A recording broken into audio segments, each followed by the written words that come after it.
Hello friends पुणी थे आपन को स्वागत करुच्ची आपणकर प्रिय चैनल कनसीडर ओडिशा को प्रत्येक दिन job related update educational content नहीं आसूची से आपन को अनुरोध करुच्ची चैनल को लाइक शेयर और सब्सक्राइब करंतु। आज देखिपे आपण नोटिफिकेशन आपण को सामने आसी जाइए। नूआपड़ा जिला गृहरक्षी पद पर नियुक्ति निमंते विज्ञापन सूचना।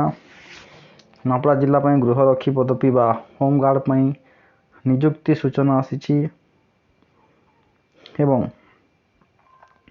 आपण यहाँ आवेदन करने पूर्वर यह विषय जानी नेबा उचित। आम जहाँ सब इम्पोर्टेंस रही से विषय आम आलोचना करवा। लिखाई नूआपड़ा जिले में निम्नलिखित गृहरक्षी पद्धति चयन निमंते उपयुक्त प्रार्थी मानक ठारू निर्धारित फॉर्म रे दरखास्त आह्वान करा जाउची। तो नूआपड़ा जिलार गृहरक्षी पदवी जो माने एलिजिबल प्रार्थी रही ठारू निर्धारित फॉर्म रे दरखास्त आह्वान करा जाउची। पंजीकृत व्यक्ति सेमानकर सेवा प्रदान करिबा दिन पई ड्यूटी कॉल भत्ता भाव रे प्रतिदिन 612 टंका पाइबे। तावा जो माने गृहरक्षी बा होमगार्ड रे सिलेक्शन हेबे जॉब करिवे सेमानंकु जो दिन से माने ड्यूटी करिवे से दिन तांकु ड्यूटी कॉल भत्ता बा डीसीए प्रतिदिन हिसाब रे 612 टंका हिसाब रे मिलिबो। उक्त गृहरक्षी चयन परीक्षा Odisha home guard act 1961 Odisha home guard rules 1962 and circular order number 1/2025 अनुसार कार्यकारी करा जिवो। तामाने आपण जो दिन ड्यूटी करिया पई जिवे से दिन ही आपन को से दिन रो पैसा मिलिबो। आसन देखिबा एलिजिबिलिटी कोन रहिची। जदि टोटाल देखिबा ताहेले नूआपड़ा जिल्ला रे 37 गोटी पोस्ट बा पदवी बाहरिची होमगार्ड पई एवं एटा उभय पुरुष एवं महिला माने आवेदन करि परिबे। देखिबा कोन रहिछि शारीरिक योग्यता देखंतु स्पष्ट भाव में लिखा है जे आवेदनकारी नूआपड़ा जिलार जेकोसी अंचल होता आवश्यक। जो माने जो होमगार्ड एप्लाय करने चाहते से माने नूआपड़ा जिलार होता आवश्यक। आवेदनकारी ओडिया भाषा रे कहिबा पढ़िबा और लेखिबा जानिबा आवश्यक। जो माने आवेदन करुछंती से माने ओडिया भाषा रे लेखिबा पढ़िबा एवं कथा हवा जानिथिबा दरकार। आवेदनकारी कौनसी फौजदारी मामला बा मकदमा रे संपृक्त नथिबे। जो कैंडिडेट अप्लाई करेंगे तांको नारे कौनसी criminal case नथिबो।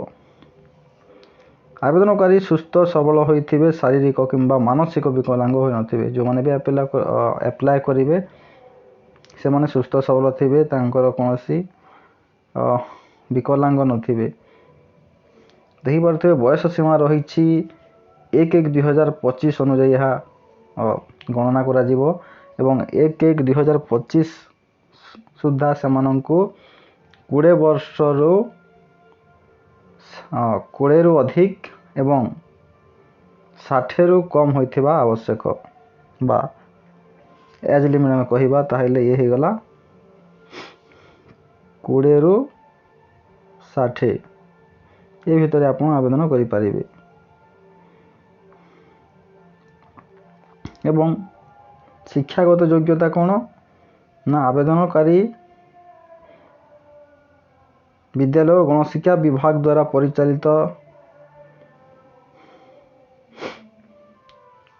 Lower primary standard class भी परीक्षा रे उत्तीर्ण होइथिबे माने से पंचम श्रेणी पास करथिबे। तो ये जो होमगार्ड माई एजुकेशनल क्वालिफिकेशन केते ना पंचम पास। ओके तो किभली भाव में आप आवेदन करि परिबे ना आवेदनकारी निर्धारित फॉर्म ए पूरण करी सीधा सलख भाव जिला गृहरक्षी कार्यालय नूआपड़ा ठारे तारीख 27/3/2025 रिख ठारू 15/4/2025 रिख अपराह्न सुधा दाखल करने आवश्यक। अर्थात गोटे फॉर्म मिलिबो आपन को आपन निकटस्थ पुलिस स्टेशन को जाई आप आनी परिबे। सेटा होची फॉर्म ए। यह को फिलअप कलापर आपन जिला गृहरक्षी कार्यालय डिस्ट्रिक्ट होमगार्ड ऑफिस जोठी अच्छी सेठी आपण 27 ତାରିଖରୁ 15 ଏପ୍ରିଲ ପର୍ଯ୍ୟନ୍ତ ଅପରାହ୍ନ ସୁଦ୍ଧା ଆପଣ ଯାଇକି ସେଠାରେ ଦାଖଲ କରିପାରିବେ। ନିର୍ଦ୍ଧାରିତ ତାରିଖ ପରେ ପହଞ୍ଚିଥିବା ଦରଖାସ୍ତ ଓ ଅସମ୍ପୂର୍ଣ୍ଣ ଦରଖାସ୍ତକୁ ବିଚାରକୁ ନିଆଯିବ ନାହିଁ। ଅର୍ଥାତ୍ 15 ତାରିଖ ସନ୍ଧ୍ୟା ପରେ ଯାହା ବି ଆପ୍ଲିକେସନ୍ ଆସିବ ତାହାକୁ ଗ୍ରହଣ କରାଯିବ ନାହିଁ ଏବଂ ଯେଉଁ ଆପ୍ଲିକେସନ୍ ଗୁଡ଼ିକ ଅସମ୍ପୂର୍ଣ୍ଣ ଥିବ, ଅଧା ହେଇକି ଥିବ, ଅଧା ଲେଖିକି କିଏ ଛାଣି ଦେଇଥିବ ତାହାକୁ ମଧ୍ୟ ବିଚାରକୁ ନିଆଯିବ ନାହିଁ। ଆବେଦନ ଫର୍ମ ଏ ଇଂଲିଶ ଓଡ଼ିଆ ଏହା ଜିଲ୍ଲାର ସମସ୍ତ ଥାନା ଫାଣ୍ଡିରେ ଉପଲବ୍ଧ ହେବ। ଏଇ ଯେଉଁ ଫର୍ମ ଏ କଥା କୁହାଯାଉଥିଲା, ଏହା ନୂଆପଡ଼ା ଜିଲ୍ଲାର ସମସ୍ତ ଥାନା ଏବଂ ଫାଣ୍ଡିରେ ଏ ଫର୍ମ ଉପଲବ୍ଧ ହେବ। ଆପଣ ଯାଇକି ସେଠୁ ଆଣିପାରିବେ।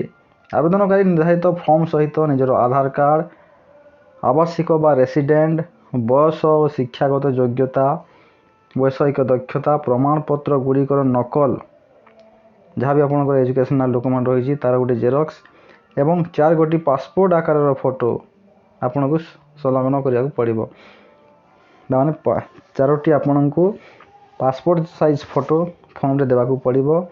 ଆବେଦନକାରୀ ଡ୍ରାଇଭିଂ, କମ୍ପ୍ୟୁଟର, ଇଲେକ୍ଟ୍ରିସିଆନ୍, କୁକ୍, ବାର୍ବର, କାର୍ପେଣ୍ଟରରେ ଅଭିଜ୍ଞତା ରହିଥିଲେ ଉକ୍ତ ଚୟନ ପରୀକ୍ଷାରେ ଅଗ୍ରାଧିକାର ଦିଆଯିବ। ଯେଉଁମାନଙ୍କର ଡ୍ରାଇଭିଂ ନଲେଜ୍ ଥିବ, କମ୍ପ୍ୟୁଟର ନଲେଜ୍ ଥିବ, ଇଲେକ୍ଟ୍ରିସିଆନ୍ ନଲେଜ୍ ଥିବ, କୁକିଂରେ ନଲେଜ୍ ଥିବ ବା ବାର୍ବର ନଲେଜ୍ ଥିବ, କାର୍ପେଣ୍ଟରର ତାଙ୍କର ଅଭିଜ୍ଞତା ଥିବ, ସେମାନଙ୍କୁ ଚୟନ ପରୀକ୍ଷାରେ ପ୍ରିଫରେନ୍ସ ଦିଆଯିବ, ଅଧିକ ଇମ୍ପୋର୍ଟାନ୍ସ ଦିଆଯିବ। ଆବେଦନକାରୀଙ୍କୁ ସିଲେକ୍ସନ୍ ବୋର୍ଡ଼ ଦ୍ୱାରା ନିର୍ଦ୍ଧାରିତ ପରୀକ୍ଷା, ଚୟନ ପରୀକ୍ଷା, ସାକ୍ଷାତକାରର ସମ୍ମୁଖୀନ ହେବାକୁ ପଡ଼ିବ।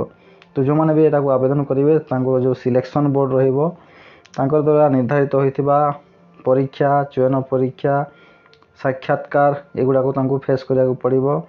ଯେଉଁ ଆବେଦନକାରୀ ଉକ୍ତ ଗୃହରକ୍ଷୀ ପଦବୀ ନିମନ୍ତେ ନିଜର ଆବଶ୍ୟକ ଯୋଗ୍ୟତା ପ୍ରମାଣ କରିବାରେ ବିଫଳ ହେବେ ସେମାନଙ୍କୁ ଅଯୋଗ୍ୟ ବିବେଚିତ କରାଯିବ।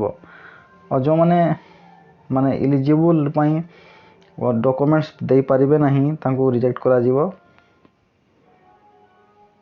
ଏବଂ ଏତଦ୍ ବ୍ୟତୀତ ଚୟନ ପରୀକ୍ଷାରେ କୌଣସି ପ୍ରକାରର ସିଲେକ୍ସନ୍ ବୋର୍ଡ଼ ଯଦି ଅନୁଭବ କରନ୍ତି କୌଣସି ପ୍ରାର୍ଥୀଙ୍କର ଗୃହରକ୍ଷୀ ପଦବୀ ପାଇଁ ଆବଶ୍ୟକ ଯୋଗ୍ୟତା ନାହିଁ, ତେବେ ସେହି ପ୍ରାର୍ଥୀଙ୍କର ପ୍ରାର୍ଥୀତ୍ୱ ରଦ୍ଦ କରାଯିବ। ଯେକୌଣସି ସମୟରେ ଯଦି ସିଲେକ୍ସନ୍ ବୋର୍ଡ଼କୁ ଲାଗିଲା ଯେ ପ୍ରାର୍ଥୀଟା ଅଯୋଗ୍ୟ ଅଟେ ତାହେଲେ ତାଙ୍କର ପ୍ରାର୍ଥୀତ୍ୱକୁ ରଦ୍ଦ କରାଯିବ ବା କ୍ୟାନସଲ୍ କରାଯିବ। ପ୍ରାର୍ଥୀ ଚୟନ କେବେ ଅନୁଷ୍ଠିତ ହେବ ତାହା ପରବର୍ତ୍ତୀ ସମୟରେ ଆପଣଙ୍କୁ ଥାନା ମାଧ୍ୟମରେ ଜଣାଇ ଦିଆଯିବ। ଅର୍ଥାତ୍ ଆପଣ ଯେଉଁ ଆବେଦନ କରିବେ ତା'ର ସିଲେକ୍ସନ୍ କେବେ ଅନୁଷ୍ଠିତ ଏବଂ କେଉଁଠି ହେବ ତାହା ଆପଣଙ୍କ ନିକଟସ୍ଥ ପୁଲିସ୍ ଷ୍ଟେସନରୁ ଜାଣିପାରିବେ। ସହାୟତା ନିମନ୍ତେ ପାଇଁ ବିଭିନ୍ନ ପ୍ରକାର ମୋବାଇଲ୍ ନମ୍ବର ଜାରି କରାଯାଇଛି, ଆପଣ ଦେଖିପାରୁଥିବେ। 9348356773 ଏବଂ 9937691913ରେ ଆପଣ ଯୋଗାଯୋଗ କରିପାରିବେ। ଉକ୍ତ ଚୟନ ପ୍ରକ୍ରିୟାରେ ବିଶେଷ ପ୍ରମାଣଯୋଗ୍ୟ ଅଭିଯୋଗ ନିମନ୍ତେ ଯୋଗାଯୋଗ ନମ୍ବର, ଯଦି ଆପଣଙ୍କୁ ଲାଗିଲା ଯେ କୌଣସି କ୍ୟାଣ୍ଡିଡେଟ୍ ବା କୌଣସି ପ୍ରାର୍ଥୀ ରଙ୍ଗ ୱେରେ ବା ଭୁଲରେ ଆବେଦନ କରୁଛନ୍ତି ତାହେଲେ ତା'ର ଯଦି ଆବଶ୍ୟକ ପ୍ରମାଣ ଆପଣଙ୍କ ପାଖରେ ଅଛି ତାହେଲେ ଆପଣ ଅଭିଯୋଗ କରିପାରିବେ। ଏଥିପାଇଁ ଆଡ଼ିସନାଲ୍ ଏସ୍ପିଙ୍କ ନମ୍ବର ମଧ୍ୟ ରହିଛି 9438916949ରେ ଆପଣ କଲ୍ କରିକି ଅଭିଯୋଗ କରିପାରିବେ। ତା ସହିତ RIHGSଙ୍କ ନମ୍ବର ମଧ୍ୟ ରହିଛି 9438681290।